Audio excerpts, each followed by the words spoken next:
Hello दोस्तों, नमस्कार। स्वागत करता हूं एक बार फिर से आपके अपने प्रिय चैनल पर। दोस्तों, आज जो आपके सामने बड़ी खबर लेकर आए हैं, जहां पर फ्रांस ने अल-कायदाओं पर कर दी बड़ी सर्जिकल स्ट्राइक। दोस्तों, बताएंगे पूरी खबर, जहां 50 आतंकियों समेत अन्य को मार गिराया। बड़ी खबर दोस्तों। साथ ही भारत बना दुनिया का सबसे बड़ा मददगार। बताएंगे कैसे दोस्तों, उससे आगे बताएंगे। जहां पर अमेरिका चुनाव को लेकर बड़ी खबरें आ रही है और किसकी बनने जा रही है सरकार, कौन आने वाला है अगला राष्ट्रपति, सब बताएंगे। तो बने रहिएगा वीडियो के अंत तक। लेकिन उससे पहले अगर आप भी अपने प्रधानमंत्री नरेंद्र मोदी जी और भारत को चाइना पर जीतते हुए देखना चाहते हैं तो इस वीडियो को अभी कर दीजिए लाइक, चैनल को कर दीजिए सब्सक्राइब, बेल आइकन दबाइए, साथ ही कमेंट बॉक्स में लिख दीजिएगा जय हिंद। जी हाँ दोस्तों, चलते पहली और सबसे एक्सक्लूसिव खबर पर, जहां मैक्रो ने अपनाया प्रधानमंत्री नरेंद्र मोदी का मॉडल। माली में कर दी सर्जिकल स्ट्राइक।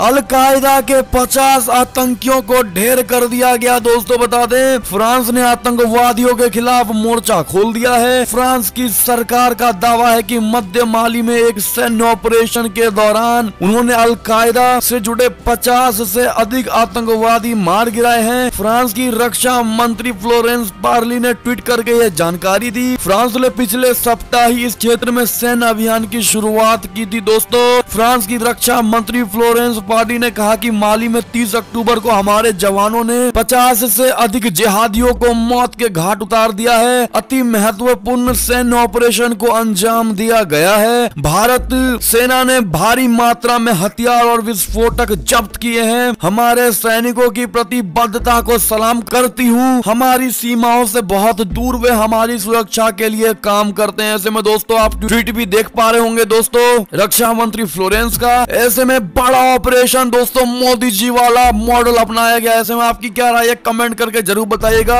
अगर आप भी ये बात मानते हैं कि प्रधानमंत्री नरेंद्र मोदी ने आगे से हर देशों को हिम्मत दी है सर्जिकल स्ट्राइक करने का, तो कमेंट करके बताइएगा कि मोदी जी सर्वप्रथम है सर्जिकल स्ट्राइक करने वाले। चलते और बड़ी खबर की ओर, जहां पर चाइना से खबर आ रही है, नेपाल की 150 हेक्टेयर जमीन निगल गया। पड़ोसी ड्रैगन तू होने के बाद दिया ये जवाब। बता दें, पूर्वी लद्दाख में सीमा विवाद के चलते भारत से तनावपूर्ण माहौल पैदा करने वाले चाइना ने एक अन्य पड़ोसी देश नेपाल के साथ भी अपने सभी रिश्तों को बिगाड़ने में कोई कसर नहीं छोड़ी है। हाल ही में मीडिया रिपोर्ट से सनसनीखेज जानकारी सामने आई थी कि चाइना ने नेपाल की सीमा पर मौजूद 150 हेक्टेयर जमीन पर कब्जा कर लिया है। हालांकि चारों ओर थू होने के बाद चाइना ने इस मामले पर सफाई पेश करते हुए इन मीडिया रिपोर्ट्स को सिरे से खारिज कर दिया है। चाइना ने इन खबरों को पूरी तरह से निराधार और शुद्ध अफवाह बताया है। दोस्तों, चीनी विदेश मंत्रालय के प्रवक्ता वांग बेनविन ने ब्रिटेन के अखबार द टेलीग्राफ की रिपोर्ट पर प्रतिक्रिया दी है। इस रिपोर्ट में दावा किया गया था कि नेपाल के नेताओं ने कहा है कि बीजिंग ने नेपाल तिब्बत सीमा पर नेपाल की ओर से 150 हेक्टेयर जमीन पर कब्जा जमा लिया है। इस रिपोर्ट के बारे में जब प्रवक्ता वांग से पूछा गया तो उन्होंने कहा, मैं ये बताना चाहता हूँ कि रिपोर्ट पूरी तरह से अफवाह है। जी हाँ दोस्तों, ऐसे में आपके क्या राय है दोस्तों, कमेंट करके जरूर बताइएगा। चलते और बड़ी खबर की ओर, जहाँ वियना में हुए आतंकी हमले पर आया फ्रांस के राष्ट्रपति इमैनुअल मैक्रो का ये बड़ा बयान। बता दे क्या कहा उन्होंने। समाचार एजेंसी सिन्हुआ की रिपोर्ट के अनुसार मैक्रो ने कहा कि फ्रांस के अलावा ये एक दोस्ताना देश है, ये हमारा यूरोप है। हमारे दुश्मनों को पता होना चाहिए कि वे किसके साथ ऐसा काम कर रहे हैं। हम हार मानने वाले नहीं हैं। इससे पहले सोमवार शाम को मध्य वियना में कई स्थानों पर गोलीबारी भी हुई। ऑस्ट्रिया आंतरिक मंत्री कार्ल नेमर ने कहा कि गोलीबारी में कम से कम 7 लोगों की मौत हो गई है। स्थानीय सरकार के मुताबिक ये कई ऑपरेटर्स के साथ किया गया आतंकवादी हमला है। ऐसे में दोस्तों बड़ी बात कही गई है राष्ट्रपति मैक्रो की तरफ से। इस पर आपकी क्या कमेंट होगी दोस्तों, जरूर बताइएगा। एक और खबर की ओर चलें तो अमेरिका चुनाव में हिंसा का डर है। व्हाइट हाउस से लेकर दुकानों तक में बढ़ाई गई बड़ी सुरक्षा। जी हाँ दोस्तों, अमेरिका में राष्ट्रपति पद के चुनाव के दिन सड़कों पर हिंसा बढ़ने की आशंका के मद्देनजर व्हाइट हाउस और बड़े वाणिज्यिक स्थलों पर सुरक्षा कड़ी कर दी गई है। अहम सरकारी प्रतिष्ठानों में उच्च सतर्कता बरती जा रही है। सीक्रेट सर्विस ने व्हाइट हाउस की किलेबंदी कर दी है। मंगलवार को मतदान से पहले व्हाइट हाउस परिसर के चारों ओर बड़ी अस्थायी दीवारें खड़ी की गई हैं। चुनाव की पूर्व संध्या पर ठेकेदारों को उत्तर में न्यूयॉर्क और बोस्टन से लेकर दक्षिण में ह्यूस्टन और पूर्व में वॉशिंगटन डीसी और शिकागो से लेकर पश्चिम में सैन फ्रांसिस्को तक इमारतों की खिड़कियों पर लकड़ी के कवर लगाते देखा जा रहा है। अमेरिका में 2020 आम चुनाव को हालिया अमेरिकी इतिहास में सबसे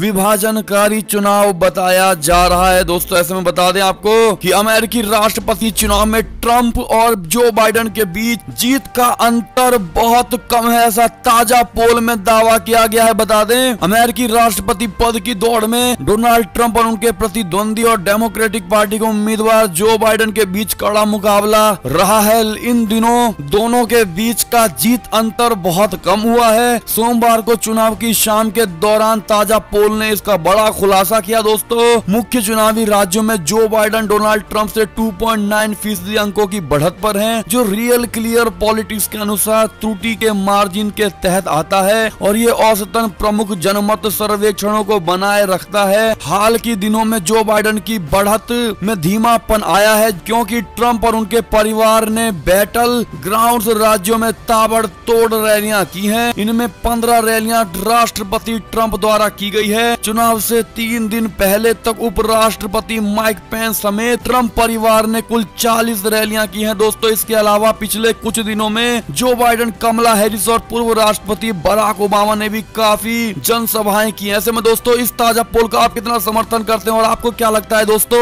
राष्ट्रपति कौन बनने वाला है इस बार का, कमेंट करके जरूर बताइएगा। देखते हैं हमारी भारत की जनता क्या चाहती है। एक और खबर की ओर चलें तो भारत बना दुनिया का सबसे बड़ा मददगार, इस देश को पहुंचाई 100 टन खाद्य सामग्री। जी हां दोस्तों, दुनिया में कोरोना संक्रमण के मामले में दूसरे नंबर पर होने के बावजूद भारत दुनिया के प्रति अपनी जिम्मेदारी लगातार निभा रहा है। अपनी वैश्विक मिशन के तहत भारत ने सूडान को 100 टन खाद्य सामग्री भेजी है। भारतीय नौसेना का जहाज INS ऐरावत सोमवार को मिशन सागर 2 के तहत 100 टन खाद्य सामग्री लेकर सूडान पहुंचा। ये खाद्य सामग्री वहां के सरकार के अनुरोध पर भेजी गई है। इसे वहां खाद्य संकट से जूझ रहे लोगों में वितरित किया जाएगा। बता दें कि मई जून 2020 में शुरू किए गए पहले मिशन सागर के बाद नेवी ने मिशन सागर 2 अभियान शुरू किया है। इस मिशन के तहत भारत ने अपने पड़ोसी देशों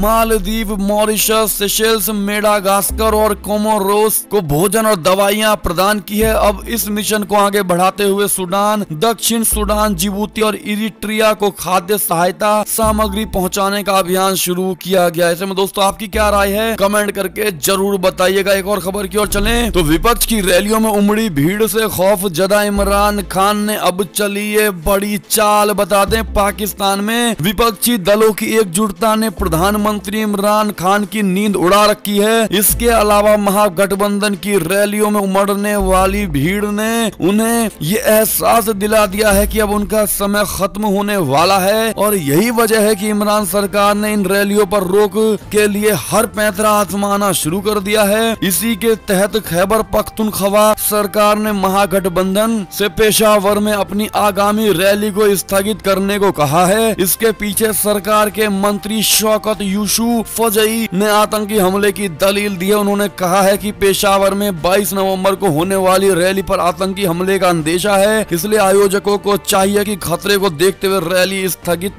कर ले। जी हां दोस्तों, ऐसे में विपक्ष की रैलियों को देखकर दोस्तों इमरान खान की आत्मा निकलती हुई नजर आ रही है। ऐसे में आपकी क्या राय है, कमेंट करके जरूर बताइएगा। और आप में से कितने ऐसे हैं जो मानते हैं कि इस बार इमरान की सरकार की नैया डूबने ही वाली है, तो कमेंट करके जरूर बताइएगा। दोस्तों एक और खबर की ओर चलते, भारत के बाद अब इस देश से चाइना की तकरार, इंपोर्ट पर बैन लगाकर बदला लेने की कर रहा है चाइना तैयारी। जी हां दोस्तों, अभी तक भारत, नेपाल, ताइवान जैसे देशों से उलझने वाला चाइना ऑस्ट्रेलिया के साथ भी नया विवाद खड़ा करने जा रहा है। यूं तो दोनों देशों के बीच में हाल के समय में तनाव बढ़ा है, लेकिन अब चाइना कुछ ऐसा कदम उठाने जा रहा है जिससे विवाद और बढ़ने की आशंका है। दरअसल बीजिंग कैनबरा के गेहूं के आयात यानी इंपोर्ट पर बैन लगाने की तैयारी कर रहा है। साउथ चाइना मॉर्निंग पोस्ट के अनुसार चाइना शुक्रवार से ऑस्ट्रेलिया से आने वाले जौ, चीनी, रेड वाइन, लकड़ी, कोयला, लॉबस्टर, तांबा आदि पर प्रतिबंध लगा सकता है। फिर चाहे उस माल के लिए भुगतान ही क्यों न कर दिया गया हो और माल बंदरगाहों पर पहुंच भी क्यों न गया हो। सूत्रों ने बताया कि ये बैन ऑस्ट्रेलिया के गेहूं पर भी लगेगा, हालांकि इसके लिए तारीख तय नहीं की गई है। जी हाँ दोस्त, ऐसे में चाइना के इस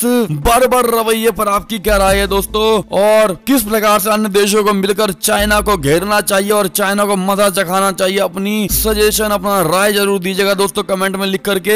साथ ही अंतिम खबर की बात करें तो अमेरिका के राष्ट्रपति चुनाव में विजेता चाहे जो भी हो, भारत अमेरिका के साथ संबंध रहेंगे हमेशा ही मजबूत। ऐसे में आप किसको देखना चाहेंगे दोस्तों, डोनाल्ड ट्रंप को जिन्होंने भारत के लिए भारत को गंदा कहा था, और जो बाइडेन जिन्होंने आज तक भारत के लिए कुछ गलत नहीं बोला दोस्तों और कहा है कि हमारा भारत के साथ अच्छा संबंध आगे भी रहेगा मेरी सरकार आने के बावजूद। ऐसे में आप किसको बनना चाहेंगे, बनते हुए देखना चाहेंगे राष्ट्रपति? कमेंट करके जरूर बताइएगा दोस्तों। ये थी अब तक की सारी बड़ी खबरें। आपको हमारी खबरें कैसी लगी? आशा करता हूँ काफी अच्छी लगी होगी। अगर जरा भी अच्छी लगी है तो इस वीडियो को अभी अपने भाई बंधुओं में व्हाट्सएप, फेसबुक के जरिए पूरे भारत में शेयर करना बिल्कुल मत भूलिएगा दोस्तों। और अभी कर दीजिए इस वीडियो को लाइक, चैनल को कर दीजिए सब्सक्राइब, बेल आइकन दबाइए।